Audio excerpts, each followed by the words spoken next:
அண்மை செய்தியை பார்த்து வருகிறோம். வருகிற 4ஆம் தேதி தமிழக வெற்றிக் கழகத்தின் செயற்குழு கூட்டம் நடைபெற இருப்பதாக அண்மை தகவலானது வெளியாகி இருக்கிறது. வருகிற 4ஆம் தேதி தமிழக வெற்றிக் கழகத்தின் செயற்குழு கூட்டம் நடைபெற இருப்பதாக அண்மை தகவலானது வெளியாகி இருக்கிறது. அது தொடர்பான ஒரு அண்மை செய்தியை நாம் தற்பொழுது பார்த்து வருகிறோம். விஜய் தலைமையில் தாவேகாவினருடைய செயற்குழு கூட்டம் வருகிற 4ஆம் தேதி நடைபெறும் என்ற அறிவிப்பானது வெளியாகி இருக்கிறது. கூடுதல் விவரங்களோடு இணைக்கிறார் நம்முடைய செய்தியாளர் ஜெரி. ஜெரி, செயற்குழு கூட்டம் கூட்டப்படுவதாக அறிவிக்கப்பட்டிருக்கிறது. என்ன திட்டம் வைத்திருக்கிறார்கள், எங்கு நடைபெற இருக்கிறது, விரிவான விவரம்? வணக்கம்.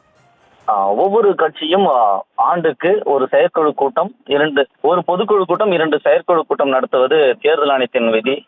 அந்த வகையில தமிழக வெற்றி கழகம் முன்னதாக பொதுக்குழு கூட்டம் கூட்டியிருந்தது. அதனை தொடர்ந்து ஜூலை 4ஆம் தேதி தமிழக வெற்றி கழகத்தினுடைய தலைமை அலுவலகமான பனையூரில் செயற்குழு கூட்டத்தை நடத்த திட்டமிட்டிருக்கிறது. அந்த அறிவிப்பினை தமிழக வெற்றி கழகத்தின் பொதுச் செயலாளர் புசி ஆனந்த் வெளியிட்டிருக்கிறார். அந்த அறிக்கையில தமிழக வெற்றி கழகத்தின் மாநில செயற்குழு கூட்டம் கழக தலைவர் திரு விஜய் அவர்கள் தலைமையில 4/7/2025 வெள்ளிக்கிழமை அன்று காலை 10 மணிக்கு நடைபெறும் என்று தெரிவித்திருக்கிறார். இந்த கூட்டத்துல தமிழக கழகத்தின் சார்பாக அடுத்தடுத்து மேற்கொள்ளப்பட வேண்டிய ஆக்கப்பூர்வ நடவடிக்கைகள் குறித்தும் தலைவர் அவர்களுடைய நிகழ்வுகள் மற்றும் தொடர் மக்கள் சந்திப்பு குறித்த திட்டமிடல்கள் மற்றும் ஆலோசனைகள் குறித்து கலந்துரையாடப்பட உள்ளது என இந்த அறிக்கையில தெரிவித்திருக்கிறார். அதாவது நீண்ட காலமாகவே தமிழக வெற்றி கழக தலைவர் விஜய் சுற்றுப்பயணம் மேற்கொள்ள இருக்கிறார் என்ற அந்த பேச்சு அடிபட்டு வந்தது.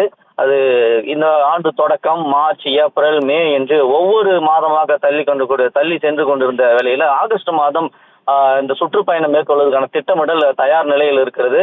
அது தொடர்பாகவும் ஒவ்வொரு சட்டமன்ற தொகுதி வாரியாக இந்த சுற்றுப்பயணம் மேற்கொள்ள இருக்கிறார். எனவே சட்டமன்ற பொறுப்பாளர்கள் மற்றும் மாவட்ட செயலாளர்கள் மேற்கொள்ள வேண்டிய பணிகள் குறித்தும் கட்சியினுடைய அடுத்த கட்ட வளர்ச்சிகள் குறித்தும் இங்கே திட்டமிட இருப்பதாகவும் தகவல்கள் வெளியாகி இருக்கிறது.